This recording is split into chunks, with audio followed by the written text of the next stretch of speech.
time to wake up. It's a beautiful day, full of opportunity. Released in 2019, Borderlands Game of the Year Edition Enhanced is a remastered version of the original Borderlands, with 4K textures and improved lighting. It also added new customizations for the 4 playable characters. The remaster also introduced 6 new Gearbox legendary weapons, which gives the player an excuse to grind for some extra legendaries. Loot will also be automatically picked up when driving, which I'm glad they added because needing to get out of the vehicle to pick up loot was always annoying. This refers to the fact that many of the claptraps found in Borderlands 1 are usually found destroyed or damaged. This is usually due to the fact that bandits had used these claptraps for target practice, which is the reason why they require the medkits. This refers to the themes that are present in many of the gun manufacturing companies. For instance, in Malawan, most of the named legendary weapons seem to be named after destructive natural elements and events, and as for S&S munitions, they usually follow the naming scheme based heavily on celestial objects and constellations. For example, the Orion Hunter is a known star constellation. This refers to how in the final cutscene of the original Borderlands, it is shown that Angel is actually a satellite, a Hyperion satellite, which definitely gives a foreshadowing to the events of the next game. This refers to how many of the characters in the original Borderlands series are heavily inspired by Greek mythology. The most obvious is being Lilith, as she is a siren. Lilith herself is based on a Judeo-Christian myth of a red-haired woman associated with demonic and elemental activities. Athena is also based off a Greek goddess of the same name, who, much like the character, was the goddess of war and strategy. The planet of Pandora and its vault are also Greek references to the story of Pandora's box. Another noteworthy historical reference is the names of the various guardians, which are a reference to the Christian hierarchy of angels. This refers to the General Knox DLC and the Lance recruitment missions, with there being many references and hints that this is actually a training program and enlistment program for the Crimson Lance, with the theory being that once the Vault Hunters complete the 5 rounds, they technically become Crimson Lance. This refers to how the story of TK Baha parallels that of the classic Moby Dick novel. Baha spelled backwards is Ahab, which is a reference to Captain Ahab from the novel, who, like TK Baha, sought revenge on the whale Moby Dick, like how TK wanted revenge on Scar, who killed his wife and stole his leg. This refers to an achievement called Speedy McSpeedington, which requires the player to complete a lap around a ludicrous speedway in 31 seconds. However, I wanted to discuss this entry as there is an aspect of the original Borderlands which is forgotten, which is the idea that you and your friends could just make your own races and drive around the map. General Knox is usually the best DLC for this, as it has many highways. This refers to how the Crimson Lance had hired bandits to kill everyone in the town of Old Haven, only to be later betrayed and killed by the Crimson Lance themselves. I had always found the town of Old Haven to be particularly creepy due to the amount of corpses seen and the idea of what it once was. This refers to an alcohol brand which is actually seen in empty beer cans scattered in some of the buildings of Old Haven. However, there are actually posters which advertise the same alcohol brand in New Haven, which is a cool piece of continuity. This refers to how Roland was actually a former Crimson Lance soldier who was dishonorably discharged before the events of the first game. This is evident from his attire and the fact that he uses a Scorpio turret, which was manufactured by Atlas and is used by other Lance soldiers. Funny enough, the Crimson Lance doctrine states that the only way to discharge is dishonorably, which generally involves a bullet to the head. Roland would later become a leader of the Vault Hunters, which is suggested by one of the class mods, the leader. This refers to probably the most interesting part of the Borderlands 1 story, and that is the Tannis Journal side missions. These journals act very similarly to the audio diaries in the Bioshock series, and provide some context and backstory to a game which really doesn't have a story. The journals are recorded through Tannis' Echo Recorder, which documents her descent into madness. The story starts with her being employed by the Dial Corporation to unearth the hidden vault on the planet of Pandora. However, while on her expedition, many of her colleagues had died due to the harsh environments of Pandora, leaving her as the sole survivor of her operation. This led to her having a mental breakdown and showing emotion towards pretty much immobile objects to cope with the loneliness. There's one journal which I always found particularly creepy. As I work, I spend the majority of days having conversations with people that are not there. 2 days ago, I explained to my mother how the translation program I was writing would greatly help me understand exactly what all this Eridan text I've been attempting to decipher actually means. My mother has been dead for 16 years. She was never actually interested in science to begin with. I'm unsure if I'm quite to the point of no return, but my stubbornness, which I got from her in the first place, will keep me here putting up with her until I find exactly where the vault is, or until I drive myself so far off the edge I do not remember why I was doing this in the first place. Oh, hi! Didn't see you there. This refers to how alpha skags will sometimes drop skag pearls, which when collected give you large sums of money. This refers to how the original Borderlands was heavily inspired by the Mad Max series, which can be seen in the similar wasteland settings, vehicles, and Raider-style bandits. The most obvious examples would be the Underdome being a reference to the Thunderdome, and Mad Mel being, well, a reference to Mad Max. This refers to a secret vending machine which can sometimes be accessed in New Haven, although oftentimes it's locked behind a shutter gate. This vending machine often sells high-graded guns compared to pretty much any other vending machines in the game. These refer to unique weapons which are very unique to the first Borderlands game. Unlike other weapons in the game, Iridian weapons do not rely on ammunition and are instead energy-based weapons which recharge. In terms of lore, these were weapons which were left by the Iridians on Pandora. This refers to how the original Borderlands was actually designed to be an FPS Diablo game, with Gearbox being heavily inspired by Diablo's randomized loot system, such as the color-coded tier system to distinguish high-quality weapons from lower-quality weapons. The different classes were also inspired by Diablo's character builds.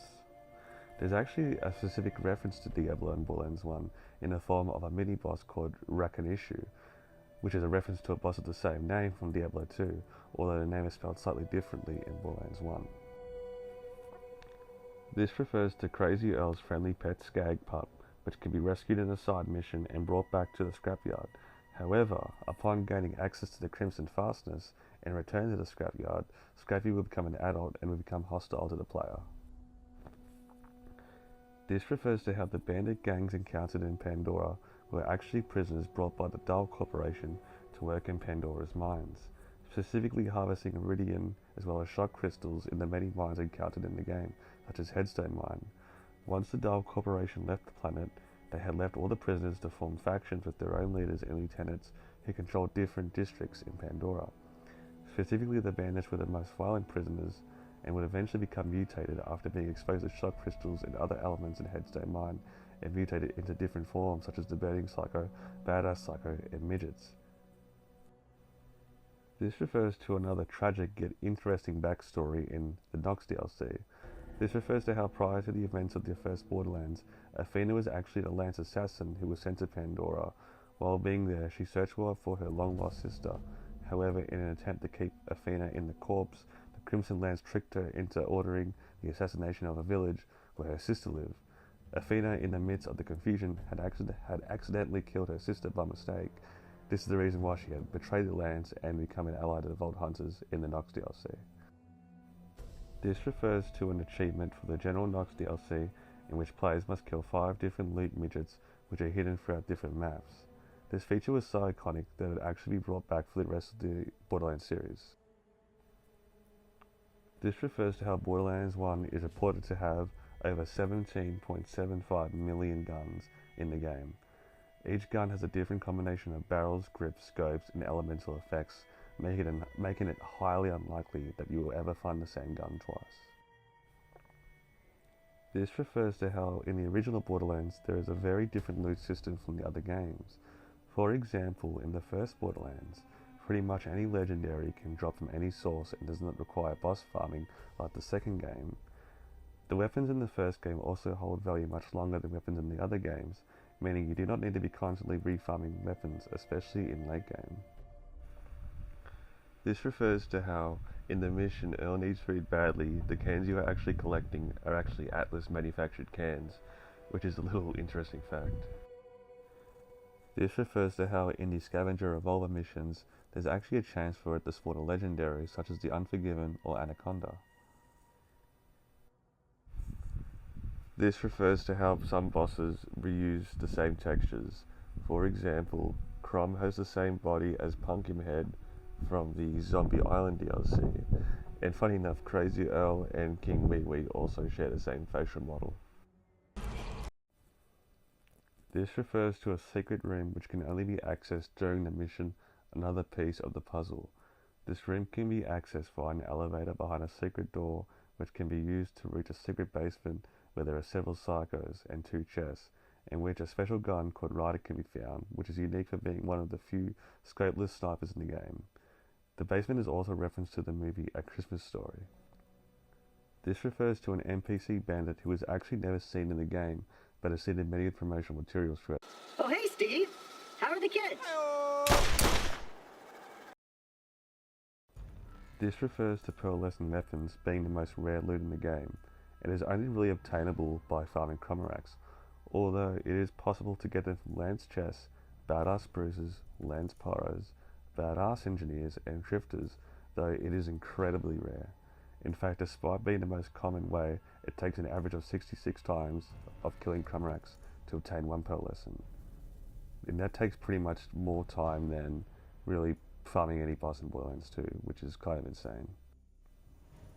This refers to a famous iconic Easter egg in Tretcher's Landing, which if the player shoots a set of barrels in the correct order, it will trigger an animation of Tannis riding a fish. The Easter egg was so beloved that it pretty much appears in every other future Borderlands game. This refers to wanted posters which can be found in T-Bone Junction, which displays the 4 Vault Hunters with different bounties on their heads, with Brick having the highest bounty on his head at $9 billion, which is kind of insane. This refers to how in Surge's safe house, one of the walls, you can find a set of 4 QR codes which takes you to the Gearbox website. This refers to a secret developer's chest which is located off a cliff in the northeast corner of the Rust Commons West map. It is a great place to get legendaries and iridium weapons early on. This refers to, if you look at the accompanying description of the clipper gun, it says don't drop it, you might lose a toe. This is likely an indication that Nine Toes had lost his toe accidentally by dropping the clipper on it, which is like a really cool detail for Borderlands 1. This refers to how Brick's family is referenced several times in the original game. For instance, in Mad Moxie's Underdome, his mother is referenced after getting past a certain round, and was basically described as being a good fighter as Brick was. Also, according to the intro scene, Brick had a dog named Frisquilla, which is, I guess, cool. This refers to a famous glitch in which the player is able to enter and loot the Crimson Armory without the time limit, allowing basically infinite time to loot every chest. This refers to the fact that during the Crimson Fastest mission, if you look inside Patricia Tannis' cell, there are various scrollings on the wall, including kind of hints that the players are in a kind of limbo experience where they'll eventually relive the same playthrough all over again, which is kind of a nod to playthrough too. However, it seems that this was removed in the newer versions of the game, as I couldn't really find any evidence of the rise on the wall being there, or it could be a potential Borderlands Mandela effect, I guess. This refers to the general hate of the Underdome DLC by pretty much the entire Borderlands community. This is largely due to the fact that no experience is gained during the rounds, neither are there any good weapons dropped, with the only reward being a single skill point, although the DLC did introduce the banking system, which does give it a lot of value for players. This refers to another famous glitch in which if players crouch on a nearby cliff, they can cause Cromerax's animation to become stuck and looped, which allows the player to shoot Cromerax without retaliating, although it can be difficult to shoot his hitbox on the back from that position. Leaving the spot will cause Cromerax's animation loop to end. This refers to how many of Brick's skills are actually based off famous movies. For example, Master Blaster is a reference to Mad Max, Bloodsport is a, believe, martial arts movie, and Unbreakable is also, well, the Bruce Willis movie. This refers to how in Firestone, there's actually a secret claptrap which is hidden above and behind a weapon store within the rock formation, When spotted, he waves but can actually not be interacted with. This refers to the Borderlands 1 manual, which is a great source of providing additional information for characters and lore to the original game, such as the origin of the species, the history of characters, gameplay tips, and many more facts about the original game, and is basically where a lot of the information for Borderlands 1 lore does come from. This refers to a 600-page hardcover containing pretty much every information about the original game, and even has a glossary for every gun, class mod, enemy type, gameplay, as well as tips and concept art, and it looks absolutely amazing. I really want to grab this. This refers to a glitch which allows players to get lots of XP early in the game and is good for speedrunning. It basically involves abusing a Merchant of Death challenge, which grants 20,000 XP for selling 1,000 items. Using this method, players can receive XP reward over and over again until they reach the desired level. There are many tutorials on how to perform this glitch. What is your name? Tell me your name! This refers to the Borderlands Orange comic book series, which is a set of 4-issue comic books written by Mikey Newman and the art done by August and Padilla. It acts as a prequel which delves into the origins of each of the 4 Vault Hunters in Pandora, leading up to the arrival of Pandora and boarding Marcus's bus. This refers to how some of the alien wildlife encountered in Borderlands 1 are actually based off real animals. For example, skags seem to behave like meerkats, since most of them live in a pack and live inside dens. Also, apparently to the Borderlands manual, rats are the pigeons of Pandora because they're everywhere and leave droppings everywhere. Also, spider ants are believed to be ants since they live part of a highly structured ant colony, with each individual spider ant working for the good of the colony. The Skyfords are also meant to be some kind of cross between a slug and a lobster and a beetle. However, their initial genetic tests actually show that their DNA is closer to that of a horse, which is kind of weird. This refers to the giant fortress, which can be seen in the Salt Flats where you fight Baron Flint, which is basically a giant bucket wheel excavator. And what's weird about this is that 4 actually basically doesn't move when you're in the Salt Flats. However, if you're in the Devil's Foot Arena, you can actually see 4 moving. This refers to how many of the bosses in the original Borderlands are actually nods to famous movies. For example, the boss Shelob is actually inspired by the giant spider Shelob from Lord of the Rings, and the boss Arakob is actually a reference to Aragog from Harry Potter and the Chamber of Secrets. Another interesting one is Red Jack from the Dr. Ned DLC, which is obviously a reference to Jack the Ripper. Mothrak is also a reference to Mothra from the Godzilla franchise. However, instead of shooting fiery lightning, it shoots fireballs. Hands and Friends are also references to 2 characters in the skit Saturday Night Live, which I've never seen. My favourite one though is probably the boss Mo, which is likely a reference to the flaming Mo beverage featured in The Simpsons. This refers to how the grenade mods in the original Borderlands games are actually based off actual bombs. For example, the Bouncing Betty was a nickname given to an S-mine German anti-personnel mine in World War II. The behaviour of the Merv grenade is also based off that of a cluster bomb. This refers to the trailer for the Mad Moxie DLC, where it's hinted that Mad Moxie was at one point actually married to Marcus. My third husband was good with numbers. And his hands. We're still friends. Kinda. This refers to 10 extremely rare unintentional weapons, which are made of combinations that spawn of 2 different parts, usually incompatible weapon parts. An example of these weapons is the Ajax Ogre, a hybrid of Ajax's spear and the Atlas Ogre, which is renowned for its high damage and explosive rounds.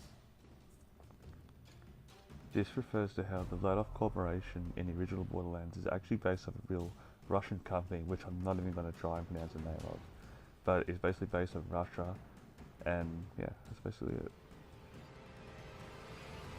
This refers to how the bandit vehicle featured in the General Knox DLC was actually first seen when fighting Mad Mel.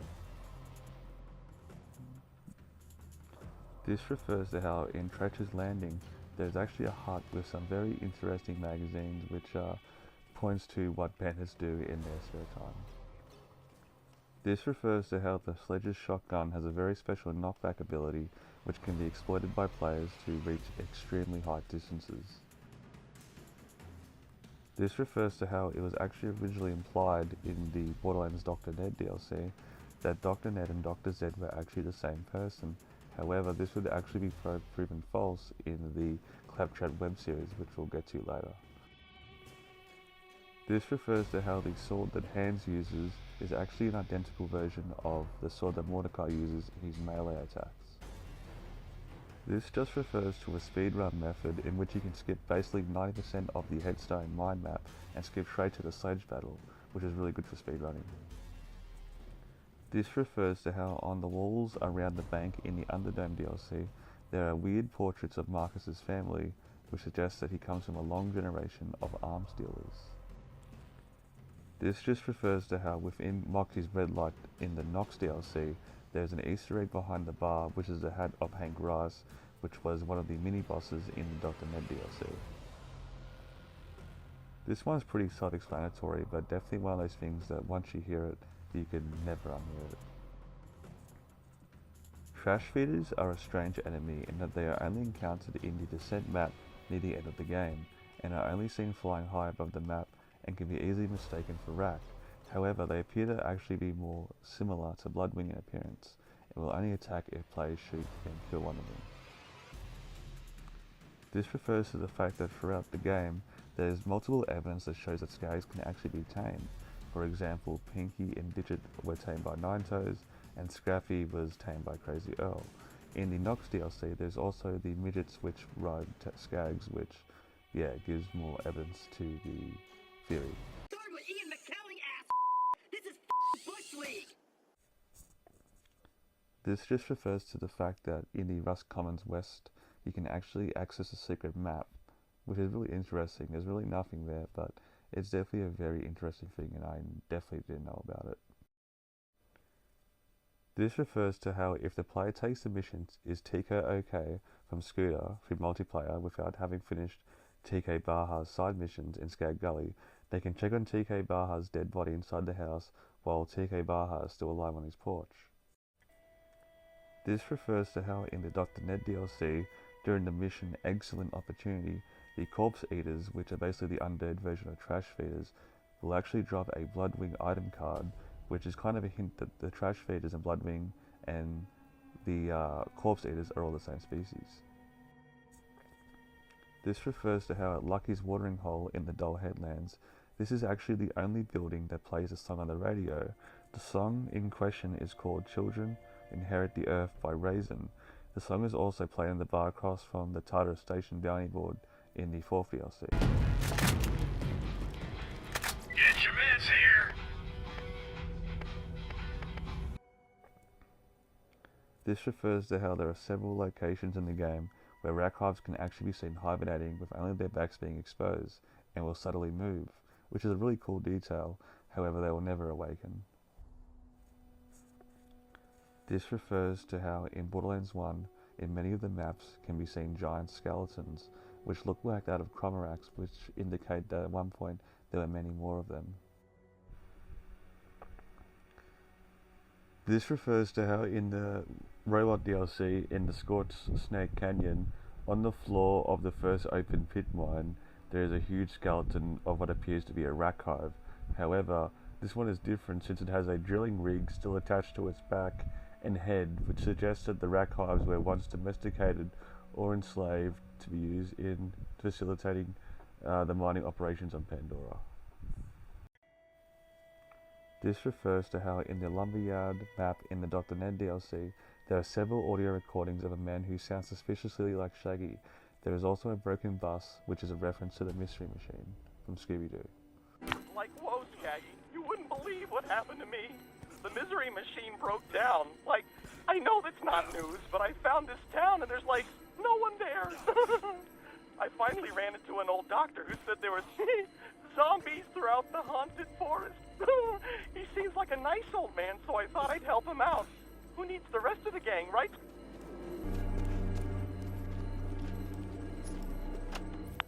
Okay, so, like, you know how that ghost always turns out to be some old guy with a mask on? I don't think these zombies are wearing masks. So, I've been doing what you and I do best, Skaggy. Hiding. Zoinks! I think I hear something. Like, I better sign off. Don't worry about me, old pal. They never think to look in a barrel, right? This refers to the Jacob's vending machine in the Dr. Ned DLC, which can be activated in one mission. What makes it quite unique is that it is the only Jacob's vending machine in the entire Borderlands series. This refers to how the corpse of the Rack Hive can actually be seen in the northmost ridge of the Iridium Promontory map. This just refers to many of the glitches which can be done in Borderlands 1 for bosses, and it is very unique in that regard. I mean, some of these can be quite hilarious. This refers to a glitch in the Nox DLC in which it's possible to drive off T-Bone Junction and drive around the sand dunes below, which is kind of crazy and is a different world, definitely one of the coolest Easter eggs in the game. This refers to how the Malawan Crux shares its name with the S&S Crux, which can lead to some confusion. However, the original name for the Malawan Crux was actually the Malawan Plague and was mistitled due to a code glitch. However, I definitely was confused by these two Cruxes when I was playing the original Borderlands. This refers to how the Penetrator was actually bugged in the original version of Borderlands, and it caused it to have a rarity of purple, blue or green. However, it still had the same name and flavor text. This refers to a secret room in T-Bone Junction in which you can find one of the loot midgets. However, what makes it creepy is that it appears to be a secret shrine to Lilith. This refers to how a particular brand of Hyperion manufactured sniper rifle can be called the Crimson Lance with a crimson prefix and a lance rifle. This refers to how General Knox actually had a Twitter account which was active in 2010. General Knox actually made a comment about Mordecai on his Twitter account. Troops will deploy today if it all goes to plan. Just met a man named Mordecai. Dude, eat something, referring to Mordecai's skinny build. This refers to red items, some called Jackie rarities, which are often associated with modded weapons prevalent in early console, especially Xbox 360 multiplayer. God! Did your mom burn you with cigarettes as a child? What the hell's going on? This refers to how in the General Knox DLC, there was added a rare chance of a legendary Iridium weapon being dropped. These include the Mega Cannon, the Firebomb, and the Stampeding Splattergun. In fact, these weapons are considered so rare that they're even more rare than Pearl Essence. And I generally didn't even know these guns existed until recently, and just assumed that all Iridium weapons were actually green. This refers to a 4-episode web series made between 2009 and 2010, which is a part of the Borderlands 1 marketing campaign, which follows Claptrap in a behind-the-scenes mockumentary-style kind of footage. This refers to how Commandant Steele from Borderlands 1 was likely a siren, due to having a similar appearance and the same tattoos as Lilith and Maya. However, when she is reanimated as the Commandant Steel Trap in the Claptrap DLC, she doesn't have any supernatural abilities or that similar to sirens. This refers to how, upon release, it was actually possible to see what Steel was going to say before being killed by the Destroyer, due to a bug with the subtitles, in which she was going to throw the Vault Hunters into Tannis' cell to keep her company.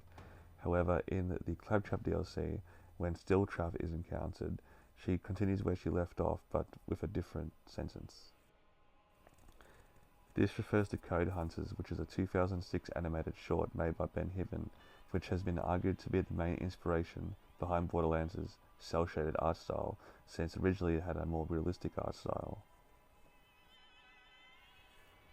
This refers to a glitch when, if you play as Brick, you can actually get a very fast speed boost, which is triggered by going into Berserk mode within less than 1 second of being down. This makes playing a lot better and a lot much faster, more similar to the second Borderlands.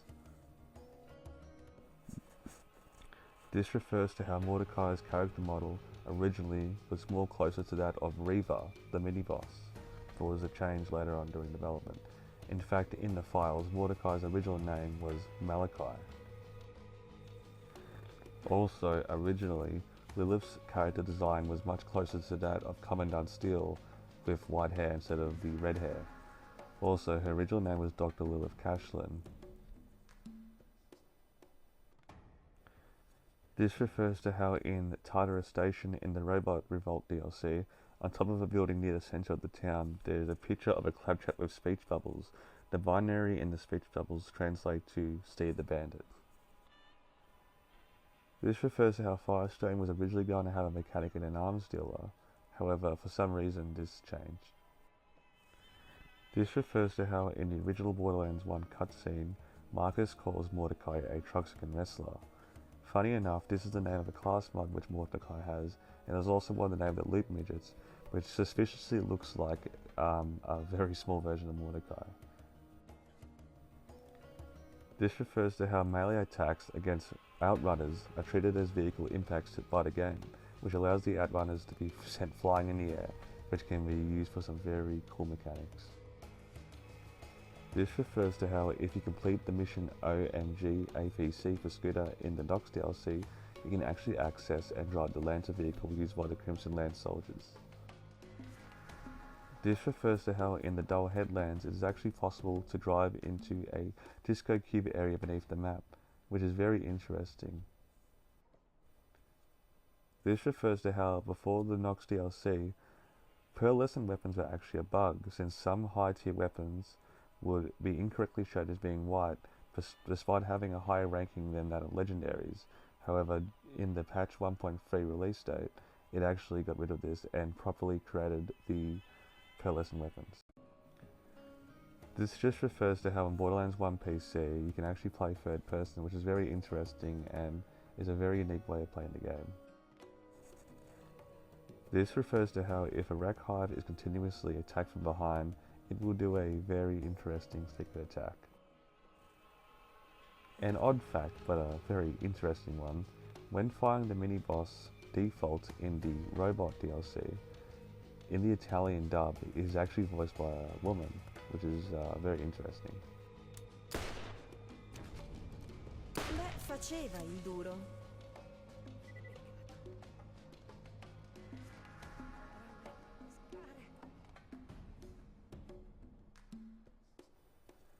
This refers to how in T-Bone Junction, on Marcus's stall counter, there is a race car toy with a very tiny NPC in it.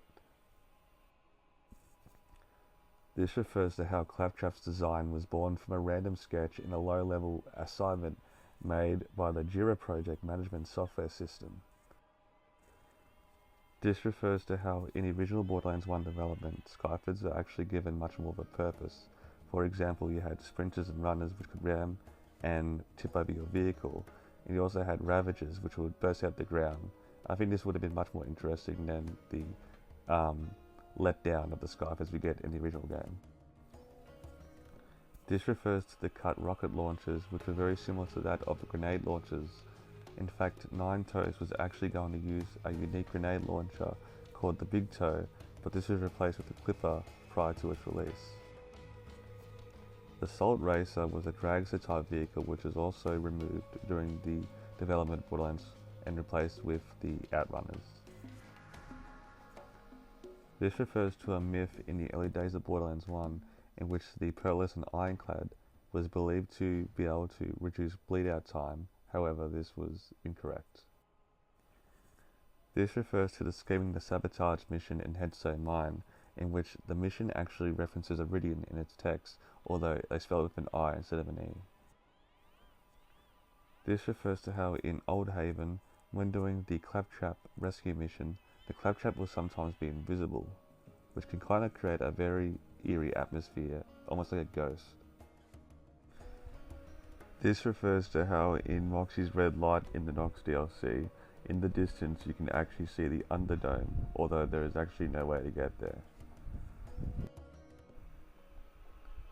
This refers to the many changes that occurred during Borderlands 1's original development. The most obvious example is that of the art style, as the original art style was more realistic, dark and gritty, while the final product was more cartoonish. Other changes including the Rack Hive having much more of significance and being more of a final boss in the beta gameplay. There was also a place called Oasis, which was a location which was removed in the final game. There was also quite different driving mechanics in the original version,